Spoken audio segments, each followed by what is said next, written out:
आइए बच्चों, हम लोग पहला chapter basic concept of chemistry पढ़ने से पहले हम लोग साल्ट का नामकरण पढ़ेंगे, साल्ट की नेमिंग पढ़ेंगे। और ये प्योरली इनऑर्गेनिक का टॉपिक है। हम लोग बिल्कुल लास्ट में इनऑर्गेनिक पढ़ते, उससे पहले हम लोग जान लें केमिस्ट्री पढ़ने से पहले कि कैसे हम किसी कंपाउंड का नाम लिखते हैं, किसी मॉलिक्यूल का कैसे नामकरण किया जाता है। तो साल्ट बनते कैसे हैं, पहले हम जरा इसको जान लें। और जानने से पहले हेडिंग डाल लें, क्या है? Naming of salt. Naming of salt. यहां पर हम इस साल्ट का पोस्टमार्टम करने चल रहे हैं। सवाल उठता भाई साल्ट बनते कैसे हैं? तो ये जान लें आप कि एसिड और बेस के रिएक्शन से साल्ट और वाटर बनता है। तो अगर आप वाटर हटा दें तो जो बचा हुआ पार्ट है वो क्या है? साल्ट। साल्ट जैसे NaCl, जैसे KNO3, ये सब क्या है? साल्ट हैं। अगर आप इस साल्ट को देखें बेटा, तो ये साल्ट दो पार्ट से मिलकर के बना है। कौन कौन? इसका कैटायनिक पार्ट सोडियम आयन और इसका anionic part chloride ion. Okay, ऐसे ही ये जो पोटेशियम नाइट्रेट है ये भी दो पार्ट से मिलकर बना है।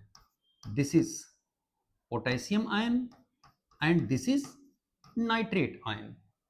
ओके, अब अगर आप यहां देखें तो ये जो सोडियम आयन है इसे हम कहेंगे बेटा कैटायन, जो पॉजिटिव पार्ट होता है इसका। ऐसे ही पोटेशियम आयन को भी हम क्या कहेंगे? कैटायन कहेंगे। और जो इसका निगेटिव पार्ट है इसे हम बेटा एनायन कहते हैं। एनायन कहते हैं। ऐसे इसका ये निगेटिव पार्ट ये एनायन कहलाए। क्लियर? अगर आप यहां देखें तो जो साल्ट होते हैं कैटायन और एनायन के कॉम्बिनेशन से बनते हैं। साल्ट बनते कैसे हैं? एसिड बेस के रिएक्शन से साल्ट बनते हैं। जैसे NaCl कैसे बना होगा, जरा ध्यान दें। ये NaOH है और ये HCl है, दोनों रिएक्ट किए होंगे, साल्ट और वाटर का फॉर्मेशन हुआ। यहां देखना, यहां पर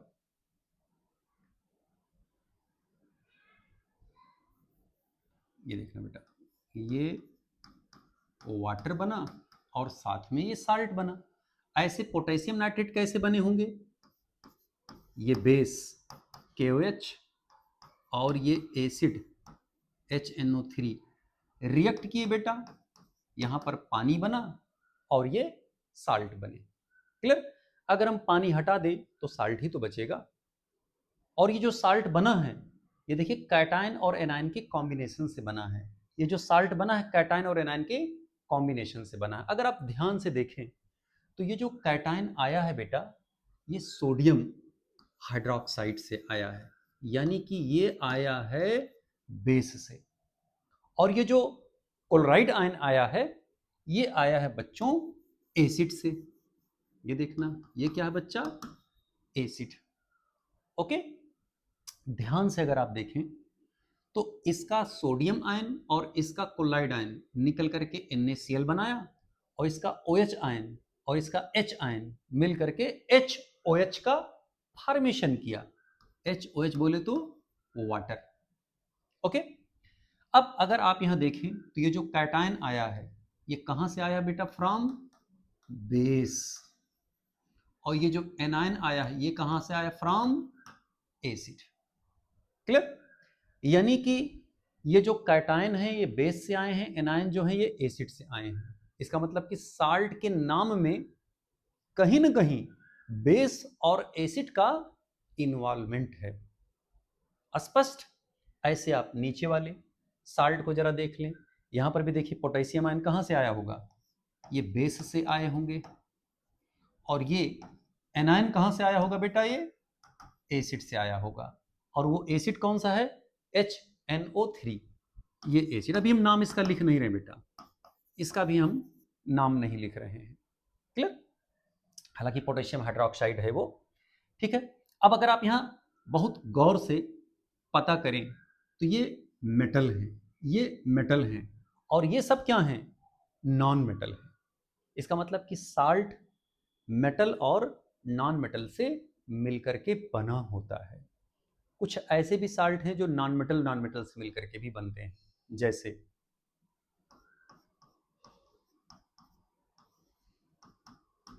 NH4Cl, ये है अमोनियम हाइड्रोक्साइड, ये भी नॉन मेटल है, और यहाँ पर कैटायन भी नॉन मेटल का ही बना हुआ है। ओके, तो ये कोई एकदम यूनिवर्सल ट्रुथ नहीं है कि साल्ट हमेशा मेटल कैटायन और नॉन मेटल एनायन से मिलकर बनते हैं।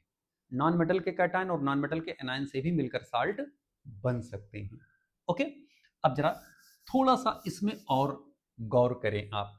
क्या, अब अगर हम यहीं पर एक और एसिड ले लें और बेस ले लें, ये हम लिए HNO2, यहाँ पर हम क्या लिए हैं, HNO3 लिए हैं। ये भी एसिड हैं, ये बेस हैं, जैसे ये बेस हैं। अब अगर ये रिएक्शन करेंगे तो इनका कैटायनिक पार्ट हुआ K और इसका एनायनिक पार्ट हुआ NO2, ठीक है। अगर आप इसको ऐसे तोड़ोगे बेटा तो ये K+ में टूटेगा और ये OH आयन में गया, ऐसे ये H+ में टूटेगा और ये NO2- में गया। तो इसका कैटायन इस एसिड के एनायन से और इस एसिड का H आयन इस बेस के OH आयन से मिलकर के देखिए ये KNO2 बना और साथ में वाटर बने। थोड़ा इसको साफ कर दें, वाटर बना, क्लियर। अब आप ध्यान से देखें, यहां पर जो साल्ट बना है वो KNO2 है और यहां पर जो साल्ट बना है वो KNO3 है। इस एसिड को हम लोग कहते हैं नाइट्रिक एसिड और इस एसिड को कहते हैं हम लोग बेटा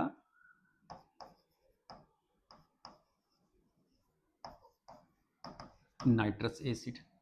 क्यों इसको नाइट्रिक एसिड कहते हैं और क्यों इसको नाइट्रिक एसिड कहते हैं, अभी हम लोग जब एसिड को बहुत डिटेल में पढ़ेंगे तो वहां हम लोग समझेंगे कि किसी को इक और किसी को अस क्यों कहा जाता है। फिलहाल जान लें आप पहले। यहां पर अगर आप यहां देखें तो ये रेफरेंस एसिड है नाइट्रिक एसिड, यहां पर नाइट्रोजन का ऑक्सीडेशन नंबर है +5 और यहां पर नाइट्रोजन का ऑक्सीडेशन नंबर है +3। ऑक्सीडेशन नंबर आप समझते होंगे, नहीं समझते हैं तो थोड़ा सा आप जान लें। जैसे ये लिखा गया HNO3, अब यहां पर नाइट्रोजन किस ऑक्सीडेशन स्टेट में है यह जानने के लिए हमें चार्ज इनका जानना आवश्यक होता है। जैसे हाइड्रोजन का चार्ज है +1, जिसका हमें नहीं पता उसको हम लिख दे रहे हैं x ऑक्सीडेशन नंबर। ऑक्सीजन का हुआ -2 और यहाँ 3 से मल्टीप्लाई कर दिए भैया, और टोटल इसके ऊपर नेट चार्ज क्या है 0, तो हम यहाँ लिख दिए 0। अब ये जो x है इसकी डेटा, इसकी वैल्यू हमें ज्ञात करना है, तो 1 + x - 6 = 0, सो x = +5, x = +5, x = +5। तो यहां पर इस नाइट्रोजन का ऑक्सीडेशन नंबर हुआ +5। ऑक्सीडेशन नंबर क्या बताता है, ऑक्सीडेशन नंबर ये बताता है कि इस मॉलिक्यूल के बनने में इस पर्टिकुलर नाइट्रोजन के कितने इलेक्ट्रॉन लॉस हुए हैं या गेन हुए हैं, ये बताता है। या कह सकते हैं कि इस मॉलिक्यूल के अंदर पर्टिकुलर एटम के ऊपर क्या आंशिक चार्ज है, क्या फॉर्मल चार्ज है, क्या आंशिक आवेश है। स्पष्ट। तो यहां पर ये हायर ऑक्सीडेशन स्टेट में है और यहां पर ये एसिड के अंदर सेंट्रल नॉन मेटल अपने लोअर ऑक्सीडेशन स्टेट में है। ध्यान दें, अगर हायर ऑक्सीडेशन स्टेट में कोई एसिड होता है तो उसे हम इक एसिड कहते हैं और लोअर ऑक्सीडेशन स्टेट में होता तो उसे हम अस एसिड कहते हैं। ध्यान दें, इक और अस की जो बातें होती हैं ये ऑक्सो एसिड के केस में लागू होती हैं, हाइड्रा एसिड के केस में लागू नहीं होती हैं। हाइड्रा एसिड कौन से एसिड होते हैं भैया, ऐसे एसिड्स, जैसे देखिए ये HCl है, इसमें ऑक्सीजन मौजूद नहीं है, तो ऐसे एसिड को हम लोग कौन सा एसिड कहते हैं बेटा? हाइड्रा एसिड कहते हैं। स्पष्ट? अब जरा ध्यान दें, अगर साल्ट हमारा हायर ऑक्सीडेशन वाले एसिड से मिलकर के बना है, इक एसिड से मिलकर के बना है, तो उस साल्ट के नाम की एंडिंग 8 से की जाती है, 8 से। जैसे इसका नाम हो जाएगा पोटेशियम नाइट्रेट, इसमें देखिए 8 लग गया। और ऐसे साल्ट जो ऐसे एसिड से मिलकर बने हैं, लोअर ऑक्सीडेशन स्टेट वाले एसिड से मिलकर के बने हैं, अस एसिड से मिलकर के बने हैं, ऐसे साल्ट के नाम के अंत में लगता है आइट, इसका नाम क्या हो जाएगा? Potassium nitrite. तो ये हुआ पोटेशियम नाइट्रेट और ये हुआ पोटेशियम नाइट्राइट। अब इनको जरा आप पहले स्क्रीनशॉट ले लीजिए फट से।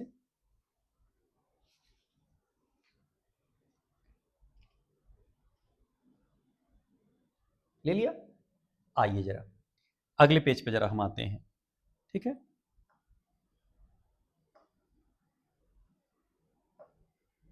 अगले पेज पर अब जरा समझिए इधर, यहां पर आपने ये देखा कि जो साल्ट होते हैं ये एसिड और बेस के मिलने से बनते हैं। साल्ट जो होते हैं ये कैटायन और एनायन के कॉम्बिनेशन से बनते हैं। साल्ट जो होते हैं उसमें कैटायन मेटेलिक पार्ट होता है और एनायन नॉन मेटेलिक पार्ट होते हैं।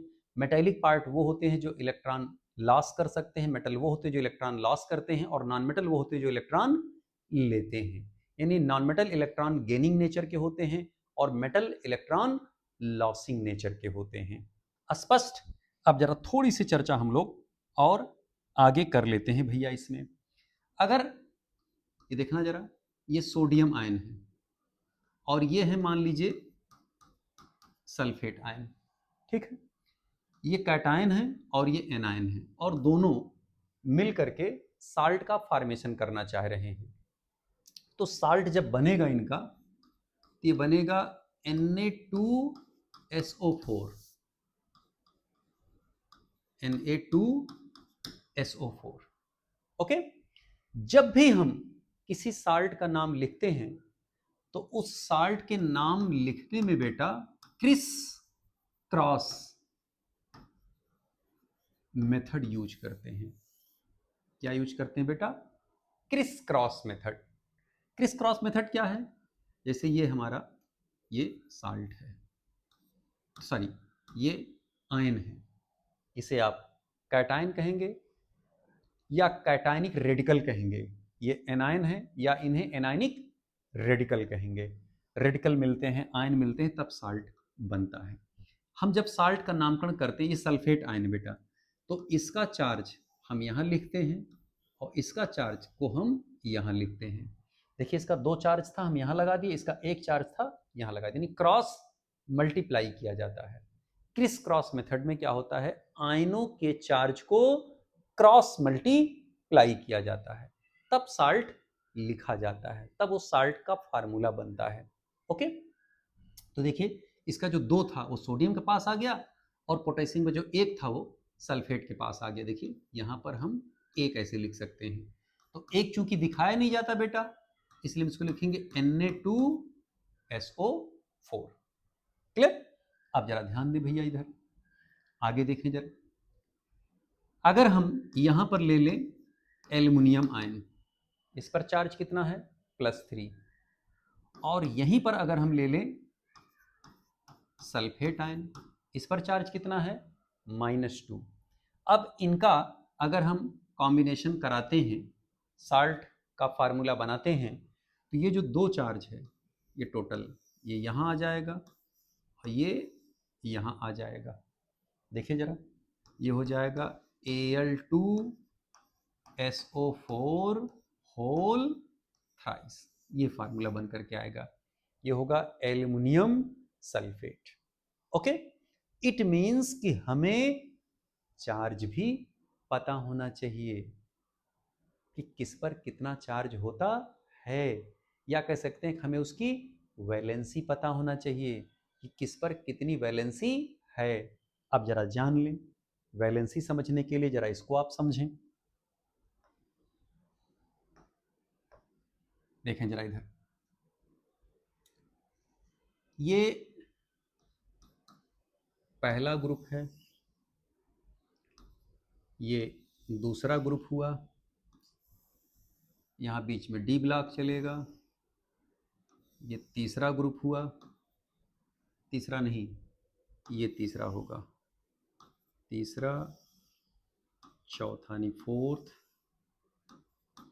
Fifth, sixth, seventh, eighth, ninth, 10th, 11, 12।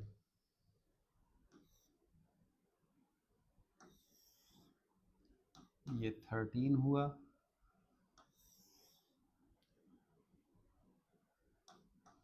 14 हुए,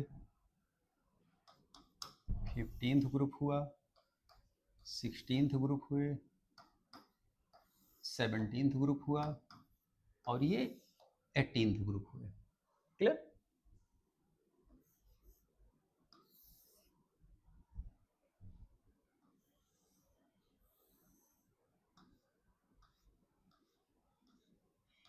ठीक है। अब जरा यहां देखें, यहां पर हाइड्रोजन है और यहां पर बेटा ये हीलियम हुआ,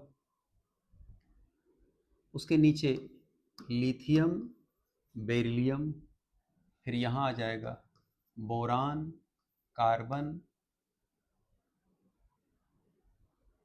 उसके बाद नाइट्रोजन, ऑक्सीजन, उसके बाद ये आ जाएगा फ्लोरीन, यहाँ आ जाएगा नियान। 5, 6, 7, 8, 9, 10, ये हीलियम है बेटा ऊपर वाला। ठीक है।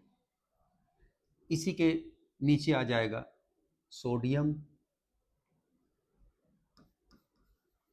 यहाँ आ जाएगा मैग्नीशियम, ठीक है। फिर यहाँ आ जाएगा एल्युमिनियम, सिलिकॉन, फास्फोरस, और ऑक्सीजन के नीचे आ जाएगा सल्फर, क्लोरीन, ये हो गया argon.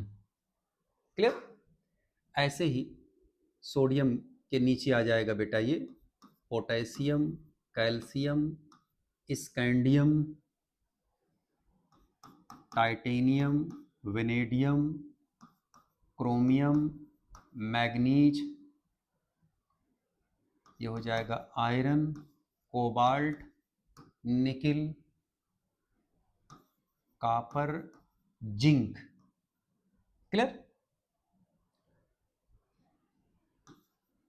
Gallium, indium, thallium, carbon, silicon, germanium, tin, lead, nitrogen, phosphorus, arsenic, antimony, bismuth, oxygen, sulphur, selenium, tellurium, polonium, fluorine, chlorine, bromine, iodine, astatine, helium, neon, argon, krypton, xenon, radon.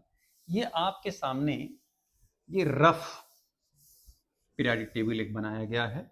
खाली हम आपको समझाना चाहते हैं बेटा कि जरा आप जान लें कि कैसे हम लोग बैलेंसी ज्ञात करेंगे।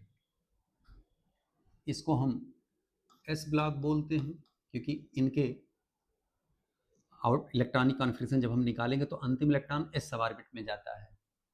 इसे हम पी ब्लॉक कहेंगे और इसे हम डी ब्लॉक कहते हैं। और नीचे 28 एलिमेंट लटक रहे हैं वो एफ ब्लॉक के होते हैं। आगे जब चर्चा हम लोग विस्तार से पढ़ेंगे पीरियोडिक टेबल तो वहाँ पर हम लोग बेटा करेंगे। सिर्फ यहाँ पर हम ये बताना चाह रहे हैं आपको कि जरा आप ये जान लें। इसे हम कहते हैं first A group, second A group, इसे कहते हैं third A group, fourth A group, fifth A group, sixth A group, seventh A group, इसे हम कहते हैं जीरो ग्रुप। पुरानी जो मेंडली पीरियोडिक टेबल थी उसके अनुसार हम बात कर रहे हैं।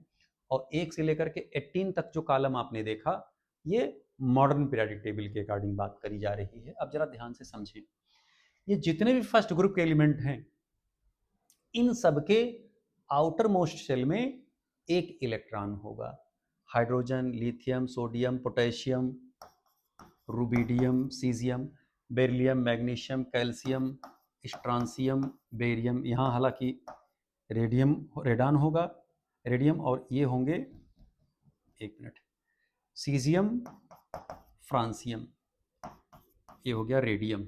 ठीक है, अब जरा ध्यान दें, ये जो दूसरे ग्रुप के एलिमेंट हैं, इन सब के आउटर मोस्ट शेल में 2 इलेक्ट्रॉन होंगे और इन सब के आउटर मोस्ट शेल में 1 इलेक्ट्रॉन होगा। जैसे आप सोडियम को देखें,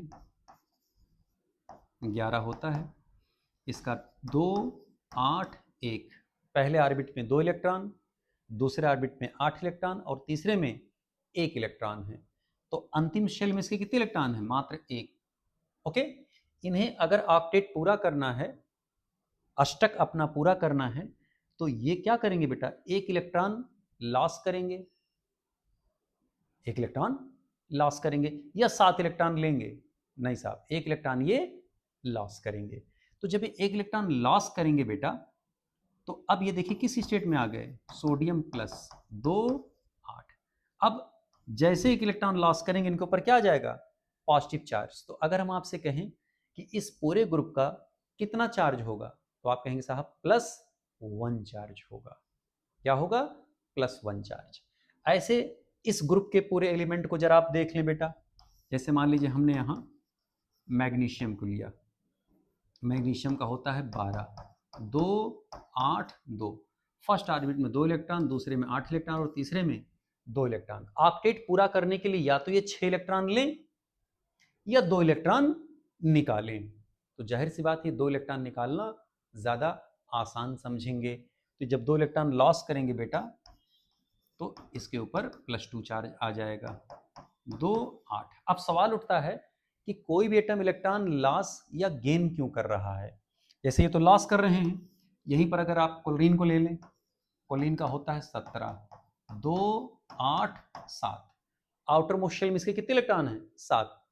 तो जरा बताइए, अगर 7 इलेक्ट्रॉन, देखिए 7th ए ग्रुप में 7 इलेक्ट्रॉन होगा, 6th ए ग्रुप या 16th में 6 इलेक्ट्रॉन आउटर मोस्ट शेल में होगा, 15th ग्रुप में या 5th ए ग्रुप में आउटर मोस्ट शेल में 5 इलेक्ट्रॉन होगा। इन सारे एलिमेंट का आउटर मोस्ट शेल में 4 इलेक्ट्रॉन होंगे। 14वें ग्रुप के हैं ये, या 4th ए ग्रुप के, और ये 3rd ए ग्रुप के हैं बेटा, इनके आउटर मोस्ट शेल में 3 इलेक्ट्रॉन होंगे। ओके, इनके 2 और इनके 1। अब जरा बताइए, अगर 7 इलेक्ट्रॉन Cl के आउटर मोस्ट शेल में है, तो या तो वो 7 इलेक्ट्रॉन निकाल के ऑक्टेट पूरा करे, या 1 इलेक्ट्रॉन लेकर के ऑक्टेट पूरा करे। तो Cl क्या करेगा बेटा? ये 1 इलेक्ट्रॉन ले लेगा।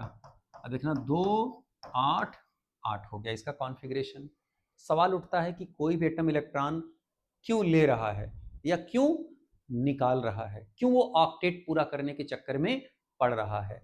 उसके पीछे जवाब क्या होगा? ध्यान दें, इस ग्रुप का जैसे हाइड्रोजन है, तो हाइड्रोजन कहाँ भागना चाहता है? हीलियम की तरफ। यानी हाइड्रोजन क्या करेगा?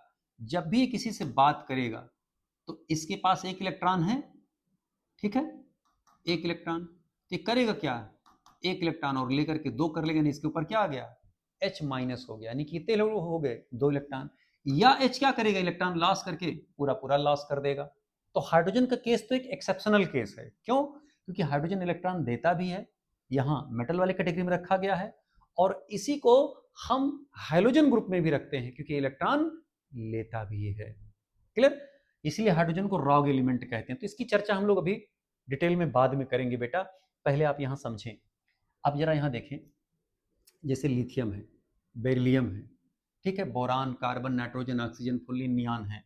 अब जैसे लिथियम है, लिथियम का 3 होता है इसका एटॉमिक नंबर, 2, और अंतिम सेल में कितने हैं? 1 इलेक्ट्रॉन। अगर ये लिथियम 1 इलेक्ट्रॉन अपना लॉस कर दे, तो अब इसके पास कितने इलेक्ट्रॉन बचे? 2।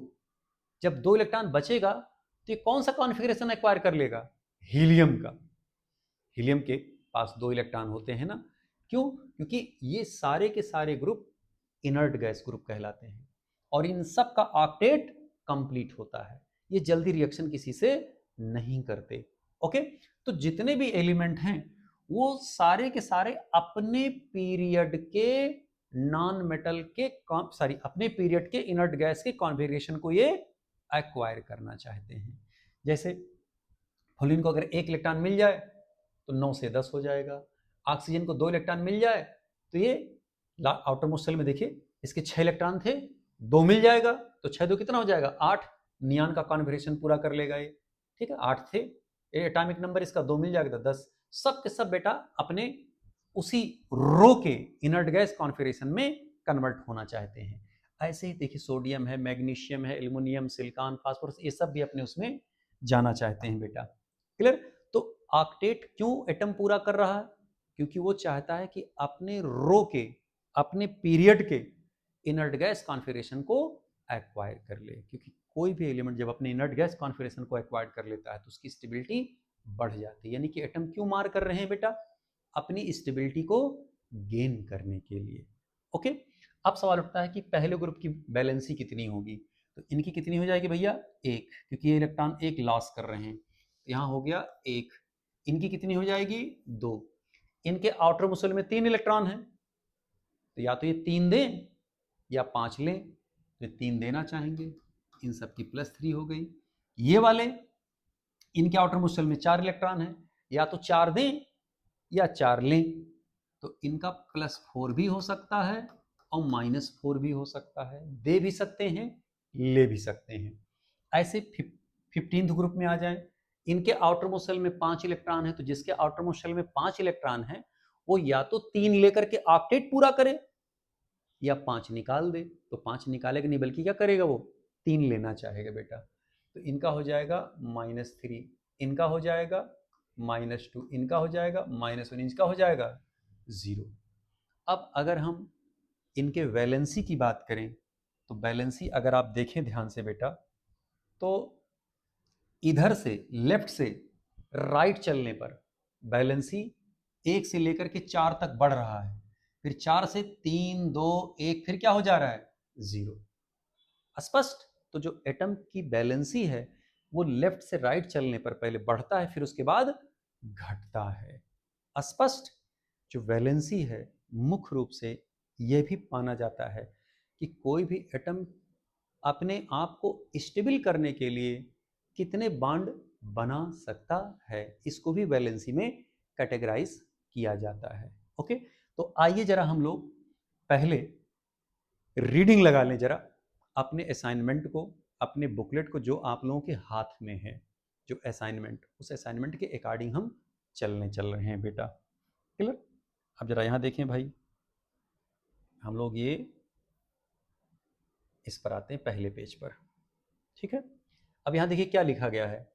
कह रहे हैं salt is compound that is produce by reaction of an acid and base. Explain हो गया। कह रहे हैं a salt consist of positive ion of base and the negative ion of an acid. Clear? Positive ions are called cation and जो कि कहां से प्राप्त होगा, ये बेसिक रेडिकल होता है।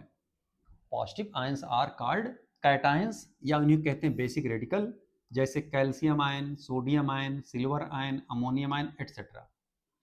And negative ion are called anion या कह सकते हैं एसिडिक रेडिकल, जैसे chloride ion, nitrate ion, sulphate ion.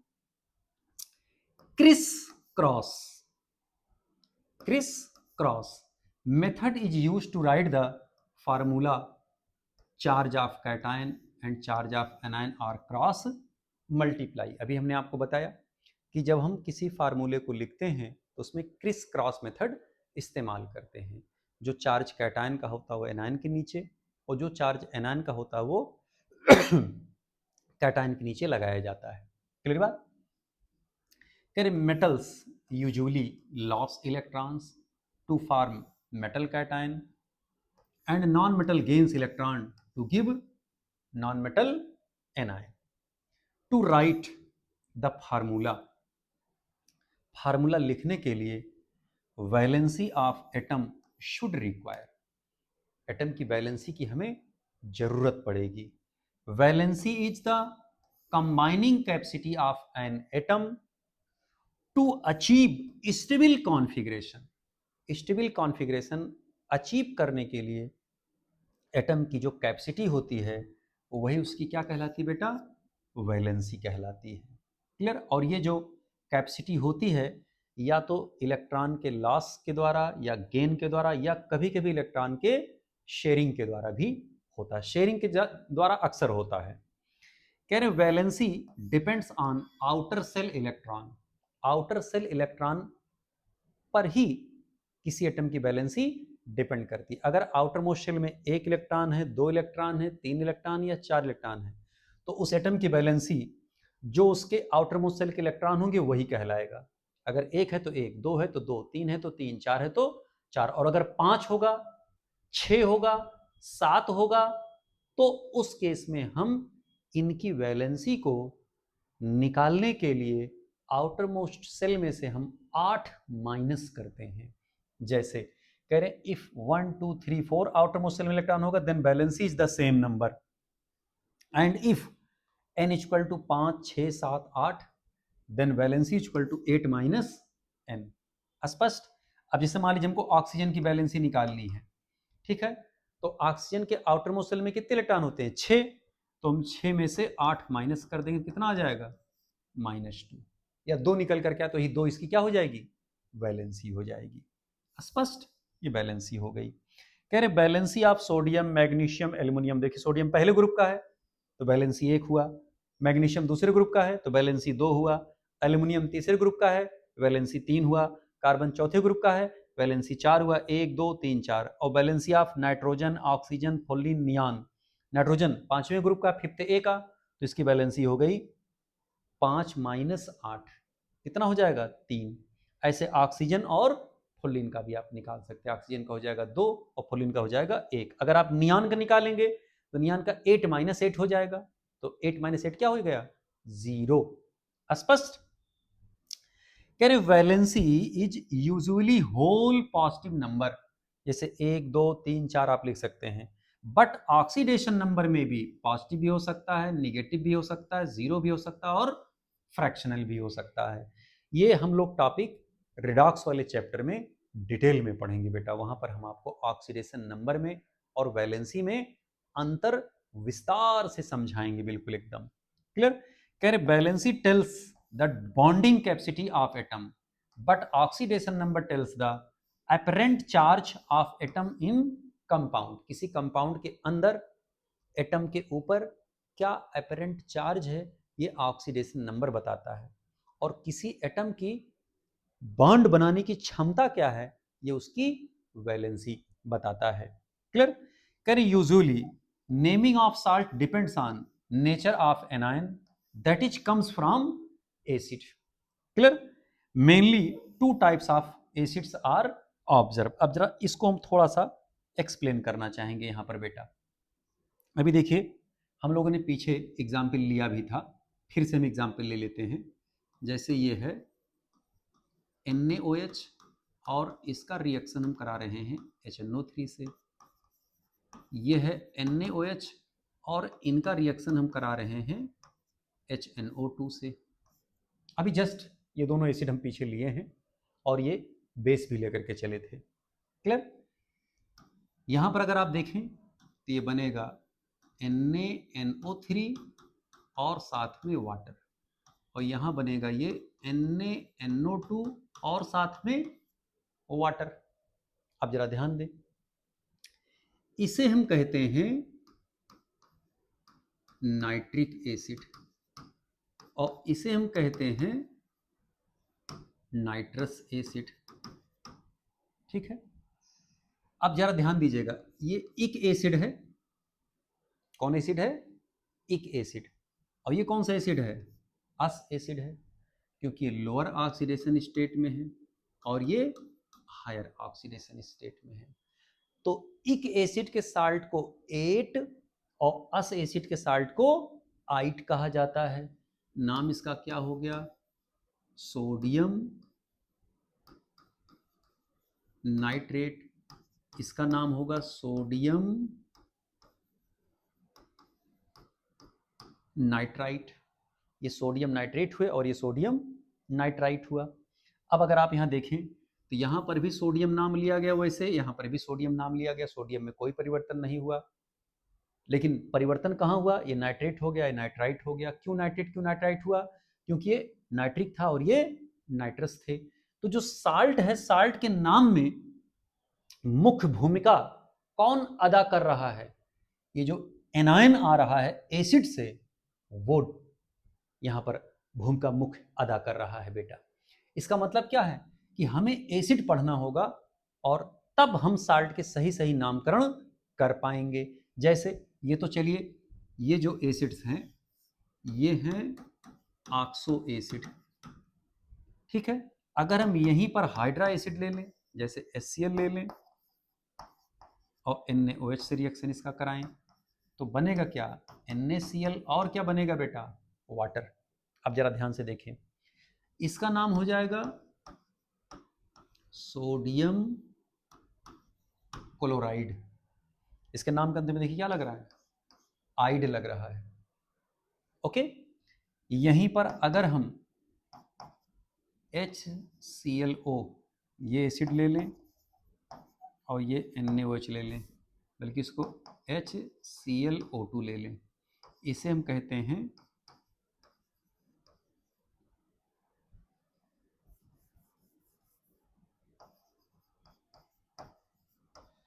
Chlorous acid.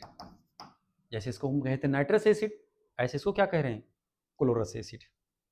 यहाँ पर ये भी +3 ऑक्सीडेशन स्टेट में है, ठीक है, ये भी +3 ऑक्सीडेशन स्टेट में है, ठीक है। अब जैसे इसको हमने क्या कहा था, सोडियम नाइट्राइट, तो यहाँ जो साल्ट बनेगा, जैसे देखिए यहाँ से H निकला और यहाँ से OH निकला, तो ये बना लेगा बेटा पानी, और यह क्या बनेंगे, NaClO2, ठीक है। +3 ऑक्सीडेशन स्टेट वाले को अस, ऐसे भी हुआ अस। ये था नाइट्रस एसिड, ये क्या है, क्लोरस एसिड। इसे हम कहे नाइट्राइट, सोडियम नाइट्राइट टा, इसे हम क्या कहेंगे, सोडियम क्लोराइड। क्या कह रहे हैं इसको, सोडियम क्लोराइड। ये सोडियम क्लोराइड है और ये सोडियम क्लोराइट है, ये टा और ये डा, this is sodium chloride, sodium chlorite, ये टा ये डा, स्पष्ट। अब जरा ध्यान दें, ये जो एसिड है बेटा, ये हाइड्रा एसिड है। हाइड्रा एसिड के नाम के अंत में लगता है आइड, और ये ऑक्सी एसिड है। ऑक्सी एसिड मतलब जिसमें ऑक्सीजन मौजूद हो, ठीक। तो या तो वो हायर ऑक्सीडेशन स्टेट में होंगे या लोअर ऑक्सीडेशन स्टेट। तो अगर हायर ऑक्सीडेशन स्टेट में होंगे तो इक, और लोअर ऑक्सीडेशन स्टेट में होंगे तो अस, और इक का साल्ट बनेगा 8 और अस का साल्ट बनेगा 8, क्लियर। और अगर हाइड्रा एसिड का साल्ट बनेगा तो उसके नाम के अंदर क्या लगेगा, आइड। हाइड्रा एसिड कौन होते हैं, जिसमें ऑक्सीजन मौजूद नहीं होता है। ये हाइड्रोजन डायरेक्ट नॉन मेटल से अटैच है, और यहाँ पर हाइड्रोजन नॉन मेटल से नहीं, ऑक्सीजन से अटैच है। तो हम लोग किसी भी साल्ट का जब नामकरण करते हैं तो साल्ट के नाम से पहले हम उसके ऑक्सो या ऑक्सी एसिड को पढ़ते हैं। तो हम यहाँ पर क्या करेंगे इस चैप्टर में बेटा, ऑक्सो एसिड भी पढ़ेंगे और फिर उसको कैटायन से या बेस से कॉम्बिनेशन कराकर, रिएक्ट करा करके हम उसके साल्ट का नाम भी आपको साथ साथ सिखाते चलेंगे। तो इस चैप्टर में जो हम लोग पढ़ेंगे मुख्य रूप से ऑक्सी एसिड पढ़ेंगे, उनके स्ट्रक्चर्स पढ़ेंगे, उनमें बॉन्ड्स वगैरह कैसे एग्जिस्ट करते हैं, बनते हैं, इन सब की चर्चा हम लोग यहाँ करेंगे। ओके, तो आइए थोड़ा सा जरा एसिड के बारे में और जान लीजिए भैया। जैसे ये एसिड 2 प्रकार के हुए बेटा, कितने प्रकार के हुए बेटा, 2 प्रकार के हुए। एक हुआ ऑक्सो एसिड, या कह सकते हैं ऑक्सी एसिड, या इसे कह सकते हैं टर्नरी एसिड। इसमें क्या होता है, जैसे मान लीजिए हमको HNO3 का स्ट्रक्चर बनाना है, तो आप देखिए जरा, इसमें ये हुआ HON, ये HNO3 हुआ। अगर आप यहाँ ध्यान से देखें तो यहाँ हाइड्रोजन किससे लगा है? ऑक्सीजन से, और ऑक्सीजन किससे लगा है? नॉन मेटल से। क्लियर? तो इनके केस में अगर आप ध्यान से देखें बेटा, इनके केस में इसको थोड़ा सा नीचे कर दें, ये है HNO3, ये हुआ HONO, ठीक है। यहाँ अगर आप देखें तो हाइड्रोजन होगा प्लस ऑक्सीजन होगा और प्लस क्या होगा? नॉन मेटल होंगे, यानी कि इसमें 3 एटम का होना नेसेसरी है, इसीलिए इसे टर्नरी एसिड कहते हैं। ऑक्सीजन से हाइड्रोजन अटैच होने की वजह से इसे ऑक्सी या ऑक्सो एसिड कह सकते हैं, या कह सकते हैं oxygen containing acid, oxygen containing acid. यहां देखिए आपके सामने लिखा है। और दूसरा कौन सा एसिड होता है बेटा? ये हाइड्रा एसिड्स, हाइड्रा एसिड्स, स्पष्ट? हाइड्रा एसिड्स, हाइड्रा एसिड कौन से हुए? या इसी को हम कहते हैं बाइनरी एसिड, बाइनरी एसिड। इसमें हाइड्रोजन होगा और प्लस क्या होंगे? नॉन मेटल होंगे, जैसे HCl हो गया, जैसे HBr हो गए, जैसे H2S हो गया, स्पष्ट? यहां जैसे HNO3 हो गए, जैसे H2SO4 हो गया,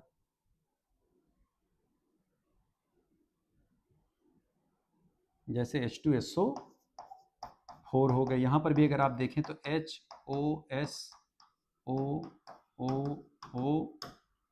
H2SO4 हुआ। क्लियर बात?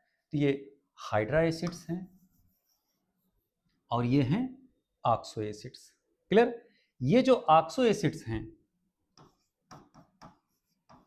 ये 2 कैटेगरी में बटेंगे बेटा, एक हायर ऑक्सीडेशन नंबर और दूसरा lower oxidation number. Higher oxidation number के अंत में लगेगा इक और लोअर ऑक्सीडेशन नंबर के अंत में लगेगा अस।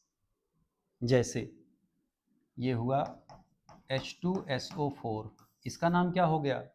Sulphuric acid. और यहीं पर हो गया H2SO3, इसका नाम क्या हो गया? Sulphurous acid. क्यों? क्योंकि ये अपने हायर ऑक्सीडेशन स्टेट में है और ये अपने लोअर ऑक्सीडेशन स्टेट में है। अगर इनका साल्ट बनता है जैसे सोडियम H2SO4, इसका नाम क्या हो जाएगा? Sodium sulphate. यानी कि इनके नाम के अंत में क्या लग रहा है बेटा? 8। और इनका नाम क्या हो जाएगा? Na2SO3, नाम क्या हो गया? Sodium sulphide. यानी इनके नाम के अंत में क्या लगेगा? आइट। तो जो अस एसिड का साल्ट होगा उसके नाम के अंत में लगेगा आइट, और जो इक एसिड का साल्ट होगा उसके नाम के अंत में लगेगा 8। इनडायरेक्ट आप कह सकते हैं कि जब इसको आप तोड़ोगे तो ये 8 देंगे सल्फेट, और इनको जब आप तोड़ोगे तो ये आइट देंगे, that is called sulphide. Okay? और अगर इनको आप ब्रेक कराओगे तो इसका नाम क्या होगा? क्लोराइड। इनको आप ब्रेक कराओगे तो इनका नाम क्या हो जाएगा? ब्रोमाइड। टा नहीं होगा। क्लियर? तो ये 2 प्रकार के एसिड्स हैं। तो हम लोग जो अभी नामकरण करेंगे बेटा, पहले हम लोग पढ़ेंगे ऑक्सी एसिड के साल्ट, और ऑक्सी एसिड के साल्ट पढ़ने से पहले हम ऑक्सी एसिड्स पढ़ेंगे, तब उनके साल्ट पढ़ेंगे। तो आइए जरा हम लोग अपने बुकलेट, अपने असाइनमेंट की रीडिंग लगा लें बेटा। जरा ये रीडिंग लगा लेते हैं। देखें जरा हम लोग कहाँ पे हैं। ये इसी पहले ही पेज पे थे अभी हम लोग। यहाँ देखिए दिया गया है ना, यहाँ बता क्या रहे हैं? देखिए क्या लिखा गया है यहाँ पर। कह रहे हैं mainly 2 types of acids are observe. कौन कौन? ऑक्सो एसिड या ऑक्सी एसिड या oxygen containing acids, hydrogen, oxygen और प्लस नॉन मेटल। अच्छा एक चीज और जान लें, जो वाटर होता है ना, वाटर HOH, जो वाटर होता है ना बेटा, ये वाटर एम्फोटेरिक सब्सटेंस कहलाता है। ये ना ही ऑक्सो एसिड की कैटेगरी में रखा गया है और ना ही हाइड्रा एसिड की कैटेगरी में रखा गया है। ओके, ये सीधे सीधे एम्फोटेरिक है। एम्फोटेरिक कौन होते हैं? जो एसिड और बेस दोनों तरह बिहेव करते हैं, भी आगे हम लोग चर्चा करेंगे। ये हुआ नाइट्रिक एसिड, ये हुआ सल्फ्यूरिक एसिड। ये सब कौन से एसिड हैं? ये सब टर्नरी एसिड हैं, ऑक्सो एसिड्स हैं या ऑक्सी एसिड हैं। हाइड्रा एसिड्स या कह सकते हैं एसिड विदाउट ऑक्सीजन, इनमें कौन होता है? हाइड्रोजन और नॉन मेटल होते हैं। HCl, H2S, PH3 ये सब क्या हैं? ये सब के सब हाइड्रा एसिड्स हैं। कह रहे water is neither oxy acid nor hydra acid, ना तो ये ऑक्सी एसिड है और ना ही हाइड्रा एसिड है। ये है क्या? एम्फोटेरिक है। एम्फोटेरिक, एम्फोटेरिक कौन? जो एसिड और बेस दोनों तरह बिहेव करते हो बेटा। क्लियर? कह रहे हैं oxy acids with higher oxidation number is called ic acid, अभी जस्ट बताया गया, and with lower oxidation number is called ous acid. कौन सा एसिड? Ous acid. ठीक है। कह रहे salt of ic acid ended with, यानी कि नाम के अंत में जो खत्म होगा उसका, with 8, and salts of ous acid are ended with ये 8। एग्जाम्पल देखिए वही लिया गया, नाइट्रिक एसिड के साल्ट को नाइट्रेट और नाइट्रस एसिड के साल्ट को नाइट्राइट कहा गया। यहाँ पर हाइड्रा एसिड के साल्ट को क्या कहा गया? आइड। यहाँ देखिए ये भी हाइड्रा एसिड का साल्ट है, भी क्या हो गया? Sodium nitride. ये हुआ सोडियम क्लोराइड, देखिए है sodium chloride. Clear?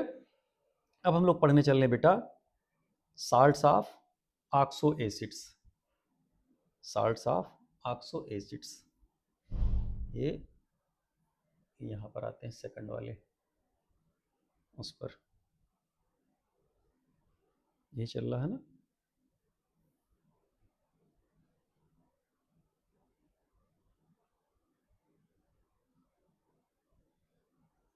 Salts of oxo acids, तो इनको जरा सा भैया क्लियर और कर लें।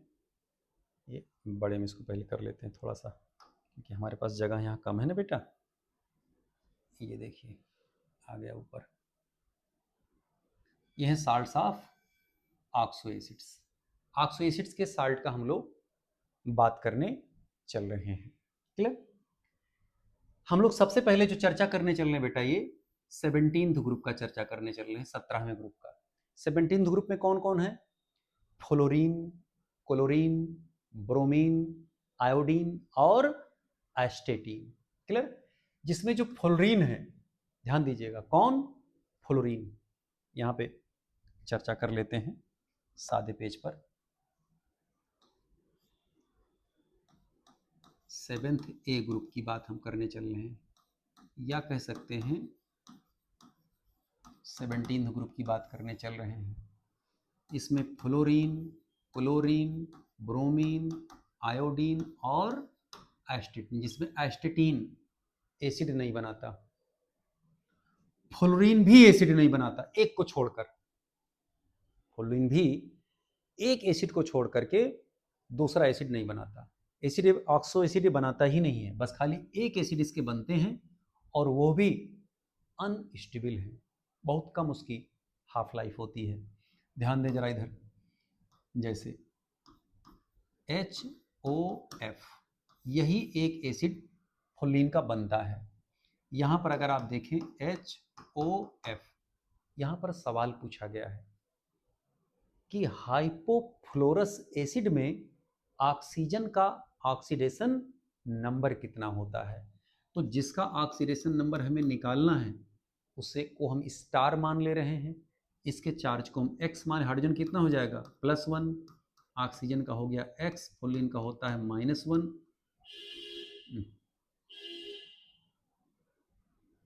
फ्लोरीन का होता है -1 इक्वल टू क्या हो जाएगा बेटा? 0। जरा ध्यान दीजिएगा, प्लस और माइनस क्या हो गया? तो x इक्वल टू क्या हो जाएगा? 0। यानी कि ऑक्सीजन का ऑक्सीडेशन नंबर 0, फ्लोरीन का ऑक्सीडेशन नंबर -1, हाइड्रोजन का ऑक्सीडेशन नंबर +1। तो याद रखिएगा HOF हाइपोफ्लोरस एसिड में फ्लोरीन -1, ऑक्सीजन 0 और हाइड्रोजन +1 ऑक्सीडेशन नंबर रखता क्लियर। क्लोरीन, ब्रोमीन और आयोडीन ये ऑक्सो एसिड बनाते हैं, ये सारे ऑक्सो एसिड बनाते हैं। मतलब एक मिनट, ये जो क्लोरीन है ये तो सारा ऑक्सो एसिड बनाता है बेटा, और ब्रोमीन और आयोडीन एक छोड़ के सारे बनाते हैं। क्लियर। तो ये सारे के सारे बनाते हैं, +1 से लेकर के +1, +3, +5, +7 सारे ऑक्सीडेशन एसिड बनाते हैं इसका। +1, +3, +5 और ये +7 सारे ऑक्सो एसिड बनते हैं इनके। ठीक है। ब्रोमीन और आयोडीन के +3 ऑक्सीडेशन वाले नहीं बनते, +1, +5, +7 ये बनते हैं। खाली कौन नहीं बनता? +3 ऑक्सीडेशन स्टेट के एसिड्स ये नहीं बनाते हैं। तो आइए जरा पहले यहाँ पर हम लोग जो लिखा हुआ है पहले उसको रीडिंग लगा लेते हैं, उसके बाद फिर हम लोग बात करते हैं बेटा। क्लियर। देखिए यहाँ क्या लिखा गया है, कह रहे हैं फ्लोरीन, क्लोरीन, ब्रोमीन, आयोडीन और एस्टेटीन +1 वाले को हाइपोअस, +3 वाले को अस, +5 वाले को इक और +7 वाले को पर इक कहा जाता है। ठीक है। Fluorine do not form oxo acid except किसको छोड़ करके? HOF हाइपोफ्लोरस एसिड ही सिर्फ बनता है। Where oxidation number of hydrogen, oxygen and fluorine +1, 0 और -1 होता है। क्लियर। कह रहे chlorine form all oxo acid with oxidation number +1, +3, +5 and +7। अभी हम लोग डिटेल में चर्चा कर रहे हैं बेटा। कह रहे bromine and iodine form all oxo acid except किसको छोड़ करके? HBrO2 ब्रोमीन का और HiO2 आयोडीन का। यहां पर अगर आप देखें तो इसका +3 ऑक्सीडेशन है और इसका भी कितना है? +3। ये दोनों ऑक्सो एसिड नहीं बनते हैं। ये +3 वाला ब्रोमीन का नहीं बनता और ये +3 वाला आयोडीन का नहीं बनता, यानी कि HBrO2 HiO2 का फॉर्मेशन नहीं होता। अगर बनता भी है तो वो अनस्टेबल होते हैं। क्लियर। इनके सारे ऑक्सो एसिड्स बनते हैं। अभी जो ऑक्सो एसिड्स बनते हैं इनको जरा हम लोग डिटेल में जरा समझने की कोशिश करें भैया। देखें जरा इधर, जैसे ये क्लोरीन है, ठीक है। क्लोरीन के चारों ऑक्सो एसिड हम लोग यहाँ देखने चल रहे बेटा। ठीक है। इनका जो कॉमन ऑक्सीडेशन एसिड होता है, कॉमन ऑक्सो एसिड जो होता है ये +5 वाला है, उससे कम +3, उससे कम +1 और जो सबसे ज़्यादा वाला होता है ये +7 होते हैं। ये है HClO3। यहाँ पर अगर आप देखेंगे तो Cl का ऑक्सीडेशन नंबर कितना आया? +5। इसी +5 वाले को हम कहते हैं इक एसिड कहा गया। इससे एक ऑक्सीजन हम कम कर दिए, HClO2, थोड़ा खराब लिखा जा रहा है, HClO2। यहाँ +5 है, यहाँ पर हम ऑक्सीडेशन नंबर निकालेंगे तो +3 निकल करके आएगा। एक ऑक्सीजन हम और कम कर दिए, HClO, यहाँ पर ऑक्सीडेशन कितना आ जाएगा? +1। एक ऑक्सीजन हम और बढ़ा दिए, यहाँ आ जाएगा HClO4 +7। स्पष्ट? क्लियर। अब जरा ध्यान दें, इस रेफरेंस एसिड को, कॉमन एसिड को, इसे कहा गया इक एसिड, और एक ऑक्सीजन कम कर देंगे तो इसे क्या कहेंगे? अस। एक और कम कर दिए तो इसे क्या कहेंगे? हाइपोअस। और अगर आप बढ़ा दिए तो इसे क्या कहा जाएगा? पर इक। हालांकि ऑक्सीजन बढ़ाने से ऑक्सीडेशन नंबर बढ़ रहा है, तो जो अस और इक का नाम हम ले रहे हैं लल्ला, वो एक्चुअल में ऑक्सीडेशन नंबर के आधार पर ले रहे हैं। ऑक्सीडेशन नंबर जो रेफरेंस एसिड का है, कॉमन एसिड का है, इसे कहेंगे इक एसिड, तो नाम इसका क्या हो जाएगा? Chloric acid. क्या नाम हो गया इसका?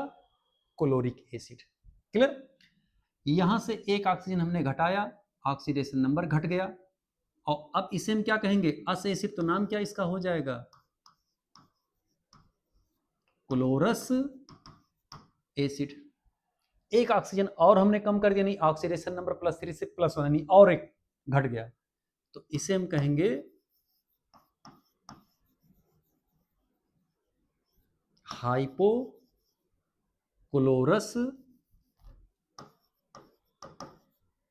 एसिड। क्या कहेंगे इसे? Hypochlorous acid. क्लियर? ये क्लोरिक एसिड है, एक ऑक्सीजन और बढ़ाया, ऑक्सीडेशन नंबर बढ़ा, +5 से हम +7 में गए, तो इसे हम क्या कहेंगे? पर क्लोरिक एसिड। कोई दिक्कत? कोई दिक्कत नहीं। अब जरा यहां देखें, अगर हम इनको आयोनाइज कराएं, इनको भी आयोनाइज कराएं, इनको भी आयोनाइज कराएं और इनको भी आयोनाइज कराएं, तो H इनका हटेगा, तो जितना H कोई एसिड रिलीज करता है उतना नेगेटिव चार्ज उसके रिमेनिंग आयन पर जनरेट हो जाता है, जिसे हम एनायन कहते हैं। तो जब एक H हटा तो ClO4 एक नेगेटिव आ गया, एक H यहां से फटा ClO3 एक नेगेटिव आ गया, एक H यहां से हटा ClO2 एक नेगेटिव यहां आ गया, ऐसे Cl-O-। अब जरा ध्यान दीजिएगा, ये जो इक एसिड है ना, इक एसिड के एनायन को हम कहेंगे 8, तो नाम क्या हो जाएगा बेटा? क्लोरेट। ये अस एसिड है, अस एसिड के एनायन को क्या कहेंगे? आइट, तो नाम क्या हो जाएगा? क्लोराइट। और हाइपोअस का हाइपोआइट, तो नाम क्या हो जाएगा इसका बेटा? हाइपोक्लोराइट। ठीक है, अब क्लोरेट से ज्यादा हो गया, पर क्लोरिक वाले को क्या कहेंगे?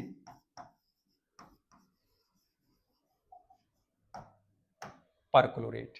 क्या कहा जाएगा बेटा इसको? पर क्लोरेट। स्पष्ट? अब जरा बताइए, इक एसिड के एनायन को 8, अस एसिड के एनायन को 8, हाइपोअस वाले को हाइपोआइट और पर इक वाले को पर 8। देखिए, पर क्लोरेट, क्लोरेट, क्लोराइट और हाइपोक्लोराइट। अब हम क्या करने चल रहे हैं? इनके साल्ट बनाने चल रहे हैं बेटा। जरा ध्यान से देखें इधर, जब हम इनके साल्ट बनाएंगे बच्चा, तो यहां हम क्या लगा दे रहे हैं? सोडियम। ये सोडियम आयन हुआ, इनको जोड़ेंगे तो बनेगा NaClO3। एक चार्ज यहां आएगा, एक चार्ज यहां, चार्ज कट जाएगा। ठीक है, ऐसे इनका जब हम साल्ट बनाएंगे तो NaClO4, ऐसे जब हम इनका साल्ट बनाएंगे NaClO2, ऐसे जब हम इनका साल्ट बनाएंगे तो NaClO। स्पष्ट? जरा बताइए, ये था सोडियम और ये क्या था? क्लोरेट, तो नाम क्या हो गया? Sodium chlorate. हम जब भी सोडियम लिखते हैं तो आधा लिखते हैं, सोड लिख देते हैं, आप OM समझ जाते हैं। अब जरा यहां देखना, ये पर क्लोरेट है और इसके साथ लगे सोडियम, तो नाम इसका क्या हो जाएगा? Sodium perchlorate. भाई सोडियम है और ये इसके साथ एनायन परक्लोरेट लगा हुआ है। ये देखना, ये सोडियम आयन वाला है, ये सोडियम आयन है और इसके साथ जो एनायन लगा है क्या है? क्लोराइड का, तो नाम इसका क्या हो जाएगा? Sodium chlorite. टा है, डा नहीं, ध्यान रखिएगा। सोडियम क्लोराइड का यही फार्मूला है।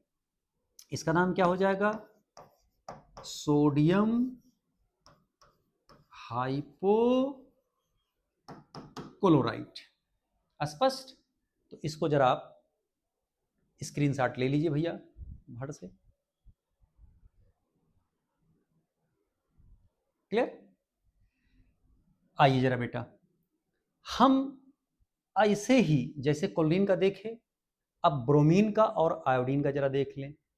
जब आप ब्रोमीन और आयोडीन का देखेंगे तो ब्रोमीन और आयोडीन का ये वाला एसिड नहीं बनता, इनका +1 का बनेगा, +5 का बनेगा और +7 का बनेगा। स्पष्ट? +3 वाला एग्जिस्ट नहीं करता। अच्छी तरह से इस बात को मस्तिष्क में बैठा लें, क्योंकि इस पर क्वेश्चंस पूछे जाते हैं, इस पर सवाल बनते हैं बेटा। क्लियर? जरा इनको देख लेते हैं हम लोग। ऐसे ही हम लोग ब्रोमीन का केस देख लेते हैं। ब्रोमीन के केस में ये है HBrO, HBrO2, HBrO3 और चौथा होगा HBrO4, जिसमें ये एसिड एग्जिस्ट नहीं करता। ऐसे ही आप आयोडीन के केस में देख लीजिए। आयोडीन के केस में इधर बना दें आयोडीन का, या बल्कि इधर ही बनाते हैं। इसको थोड़ा सा इसमें जगह ले ले बेटा, जिससे कि हम नाम भी इसका लिख सकें। ये हो गया HBrO, HBr, बल्कि यहाँ से लेते हैं HBrO4, HBrO3, HBrO2, HBrO, जिसमें ये एसिड एग्जिस्ट नहीं करता। क्लियर? यहीं पर हम आयोडीन का जरा देख लें। ये ब्रोमीन है, ये आयोडीन हो गए बेटा।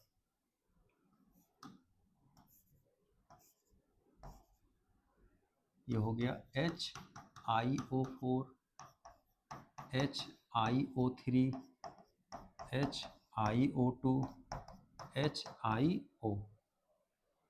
इनमें जैसे ये एसिड एग्जिस्ट नहीं करता, ऐसे यहाँ पर ये एसिड एग्जिस्ट नहीं करते। और Cl के केस में अगर आप देखेंगे,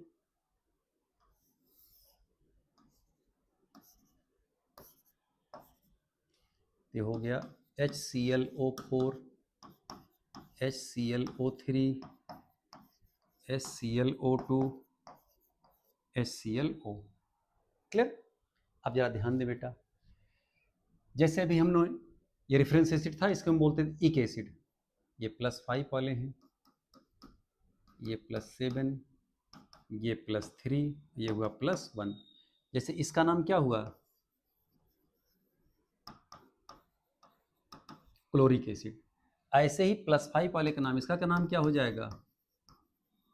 ब्रोमिक एसिड। तो इनका नाम क्या हो जाएगा?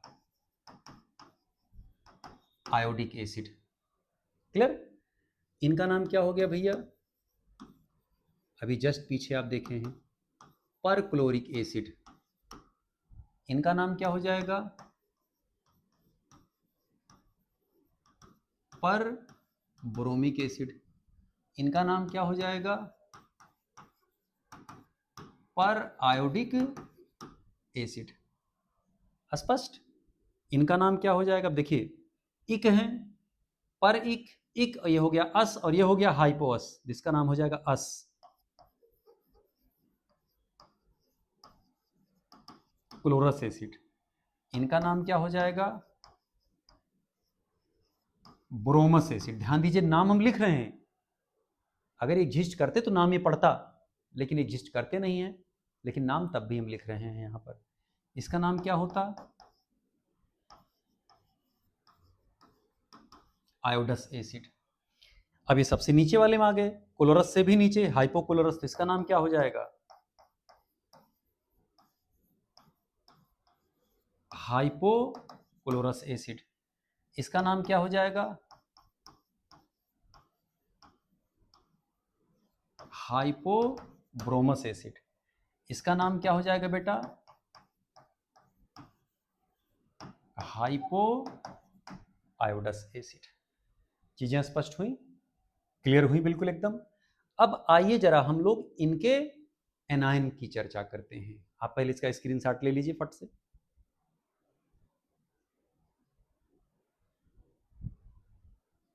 क्लियर? ले लिया? आइए जरा बेटा हम इनके जरा एनायन की बात करते हैं। जैसे ये है HClO4, HClO3, HClO2, HClO। ये है परक्लोरिक एसिड, तो इसके एनायन को क्या कहेंगे? परक्लोरेट। इसके एनायन को क्या कहेंगे? ये क्लोरिक है तो इसके एनायन को क्या कहेंगे? क्लोरेट। ये क्लोरस हैं, तो इनके एनायन को क्या कहेंगे? क्लोराइट। और ये हाइपोक्लोरस हैं, तो इनके एनायन को क्या कहेंगे हम?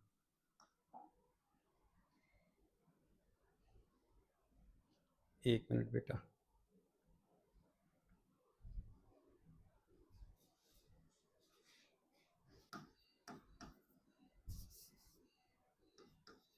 HClO4, HClO3, HClO2, HClO, इसका जो एनायन होगा, इनका एनायन, इनका एनायन और इनका एनायन, इसे हम कहेंगे पर क्लोरिक एसिड, इसे कहेंगे हम क्लोरिक एसिड, इसे कहेंगे क्लोरस एसिड, और इसे कहेंगे बेटा हाइपोक्लोरस एसिड। पर क्लोरिक वाले एनायन को क्या कहा जाएगा? पर क्लोरेट। ठीक है। क्लोरिक एसिड के एनायन को क्या कहा जाएगा? क्लोरेट। क्लोरस एसिड के एनायन को क्या कहा जाएगा? क्लोराइट। और हाइपोक्लोरस वाले को कहा जाएगा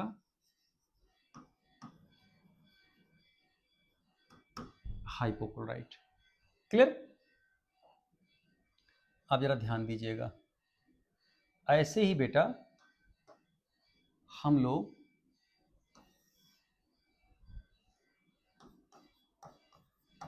HbRO4,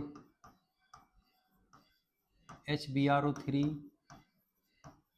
HbRO2, HbRO, इसे हम कहेंगे, जैसे ये पर क्लोरिक था तो इसे क्या कहेंगे? पर ब्रोमिक एसिड, इसे कहेंगे ब्रोमिक एसिड, इसे कहेंगे ब्रोमस एसिड, इसे कहेंगे हाइपोब्रोमस एसिड। पर ब्रोमिक एसिड के एनायन को क्या कहा जाएगा बेटा? पर ब्रोमेट। ऐसे इनके एनायन को क्या कहा जाएगा?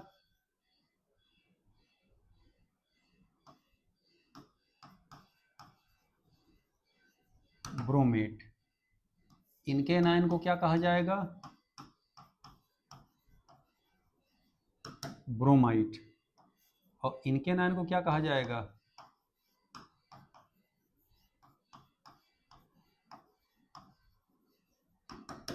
हाइपोब्रोमाइट। Clear?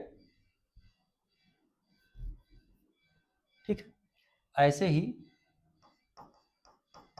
HiO4, HiO3, HiO2, HiO, ध्यान रखिएगा ये एसिड एग्जिस्ट नहीं करता, तब भी हम इसके नामकरण कर रहे हैं, तो नाम तो लिख ही सकते हैं, एग्जिस्ट करे ना करे। ठीक है। ऐसे ही इसका एनायन ये बन करके आएगा, इनका एनायन ये बना,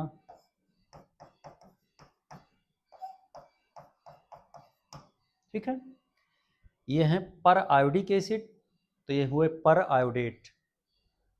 iodic acid iodate, iodous acid iodide, hypoiodous hypoiodide, लिख दे रहे हैं नाम। पर आयोडिक, पर आयोडिक एसिड, इसका नाम हो जाएगा आयोडिक एसिड, इसका नाम हो जाएगा आयोडस एसिड, इसका नाम हो जाएगा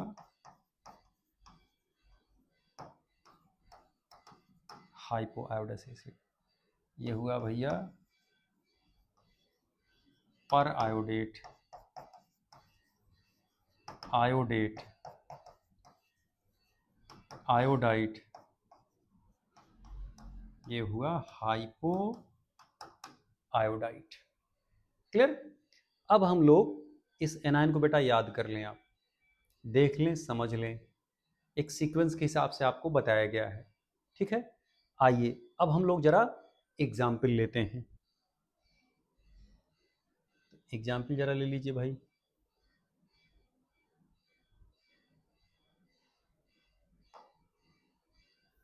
ये देखिए, ढेर सारे साल्ट के नामकरण करते हैं। देखिए, जैसे यहाँ पर यह है HBRO, हाइपोब्रोमस एसिड। तो हाइपोब्रोमस एसिड के एनायन को क्या कहेंगे? हाइपोब्रोमाइट। तो नाम इसका क्या हो जाएगा? NaBrO का, सोडियम हाइपोब्रोमाइट। और इसका एनायन देखिए क्या निकल के आया? ब्रोमाइट। अगर हटा देंगे तो ऐसे ही HBRO3, इसे कहेंगे ब्रोमिक एसिड। ब्रोमिक एसिड के एनायन को क्या कहेंगे? ब्रोमेट। ये देखना BrO3। और NaBrO3 को क्या कहा जाएगा? Sodium bromate. ऐसे HBrO4, ठीक है, HBrO4 को कहा जाएगा ब्रोमिक, परब्रोमिक एसिड। इसका नाम हो जाएगा बेटा परब्रोमिक एसिड। ठीक है, इसका जरा यहाँ पर साल्ट बना दीजिए, NaBrO4, सही कर लीजिएगा इसको। इसका नाम हो जाएगा सोडियम पर ब्रोमेट, क्योंकि पर ब्रोमिक का पर ब्रोमेट होगा। एनायन देखिए ब्रोमेट आयन है, पर ब्रोमेट आयन, ये है HBrO4 माइनस। ऐसे HIO, हाइपो आयोडस एसिड।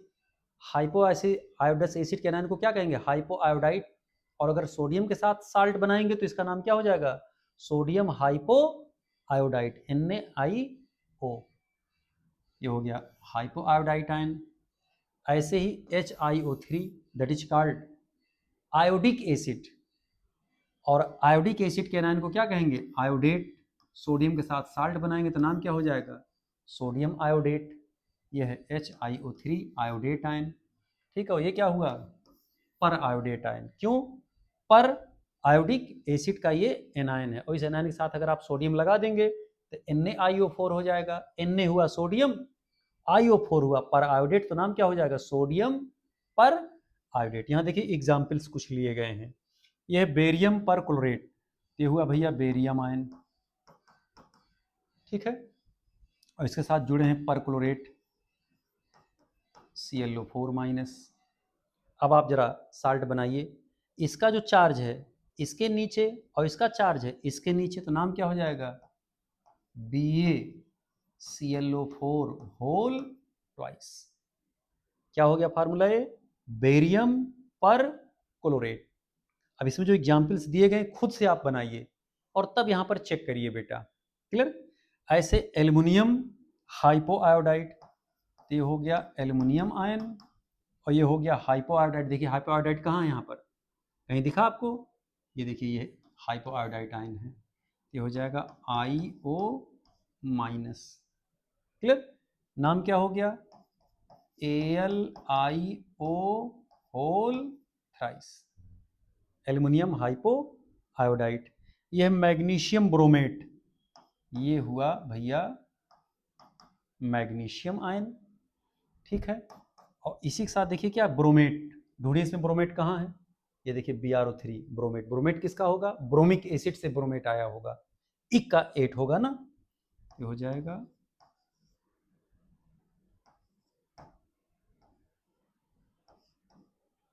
ये हुआ MgBrO3 होल ट्वाइस। क्लियर? स्पष्ट? और भी इसके एग्जाम्पल्स हैं, एग्जाम्पल जरा और कर लीजिए। अगले पेज पे जरा आइए भैया, ये यहाँ आ जाइए आप। ठीक है, अब अगर आप इनको देखें बेटा, ये देखिए ये है सोडियम क्लोराइड, तो ये हुआ सोडियम आयन। और क्लोराइड आयन कौन होगा? ClO2 माइनस, +3 वाला क्लोराइड आयन होगा बेटा। पीछे आप देख लीजिएगा अभी पेज पलट के। ये हो जाएगा NaClO2, थोड़ा साफ साफ बना दें, NaClO2। क्लियर? ये है कैल्शियम आयोडाइड, ये हुए कैल्शियम आयन, और ये हुआ आयोडाइड आयन IO2 माइनस, तो CaIO2 होल ट्वाइस। ये है पोटेशियम क्लोरेट, तो पोटेशियम आयन ये हुआ, और क्लोरेट आयन कौन हुआ? ClO3 माइनस, तो हो जाएगा KClO3, KClO3।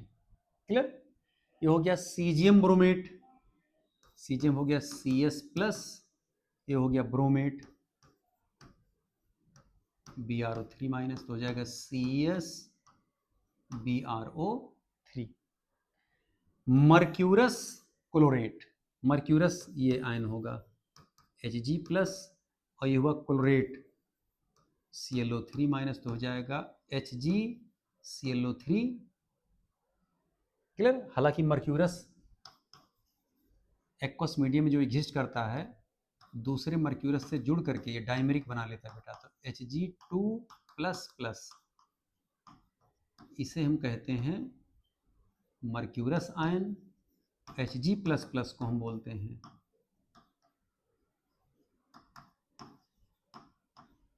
मर्क्यूरिक आयन बेटा।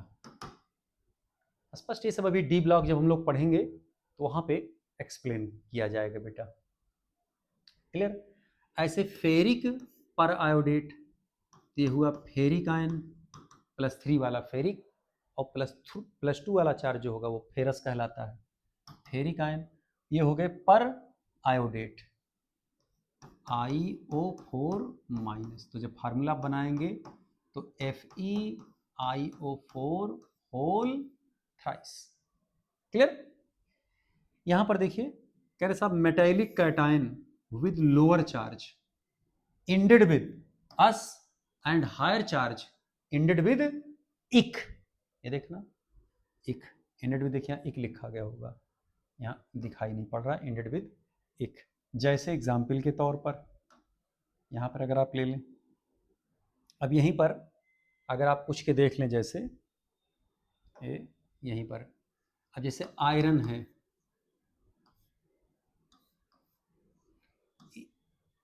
आयरन ये Fe+2 चार्ज के केस में भी आ सकता है, Fe+3 चार्ज के भी आ सकता है।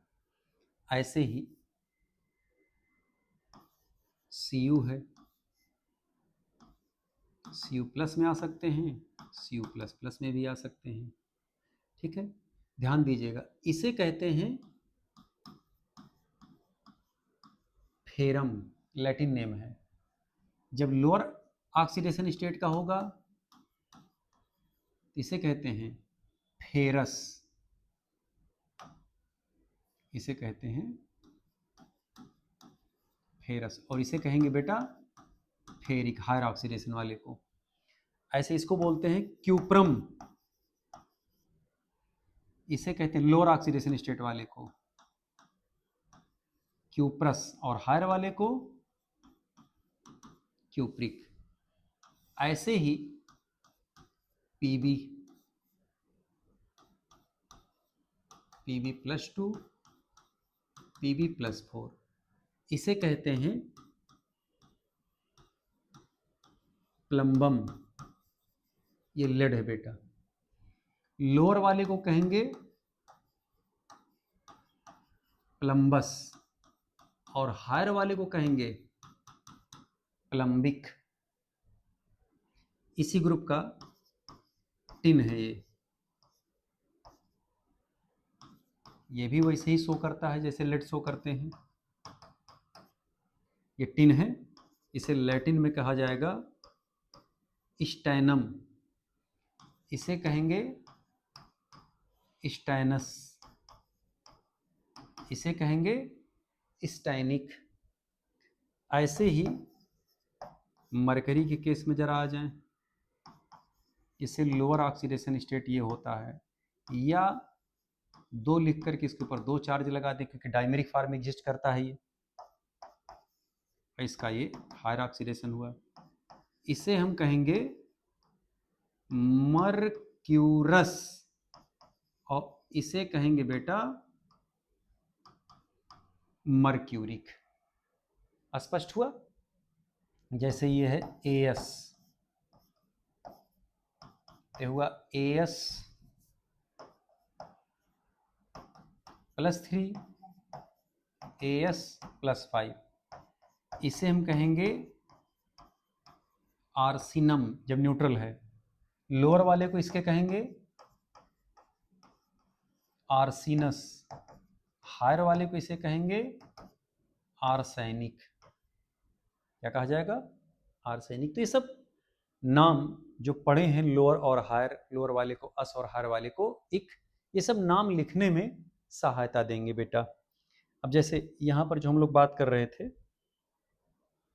ये देखिए, कह रहे metallic cations with lower charges ended with ous and with higher charges ended with इक। जैसे +2 Pb+2 वाले को कहेंगे प्लम्बस, +4 वाले कहेंगे प्लम्बिक, +2 वाले कहेंगे स्टैनस, Sn+4 वाले कहेंगे स्टैनिक, Rn+2 वाले कहेंगे फेरस, और Rn+3 वाले कहेंगे फेरिक। कॉपर+2 वाले को क्यूप्रिक, और कॉपर+1 वाले को क्यूप्रस, यहाँ लिखा नहीं गया है। Hg+ या Hg2++ वाले को मर्क्यूरस, Hg++ वाले को मर्क्यूरिक कहा जाता है। इसके बाद हम लोग आएंगे साल्ट्स ऑफ 16th ग्रुप। तो ये जो थोड़ा सा साल्ट के बारे में पढ़ाया गया, ये 17th ग्रुप के साल्ट के बारे में बताया गया बेटा। इसके बाद हम लोग 16th ग्रुप का अगले लेक्चर में पढ़ेंगे। 16th, 15th, 14th, शायद तीनों हम लोग एक साथ मर्ज कर लेंगे, क्योंकि ये थोड़ा सा बड़ा था, समय लगा। इसके आगे हम लोग नेक्स्ट लेक्चर में कवर करेंगे। ओके, थैंक यू बेटा।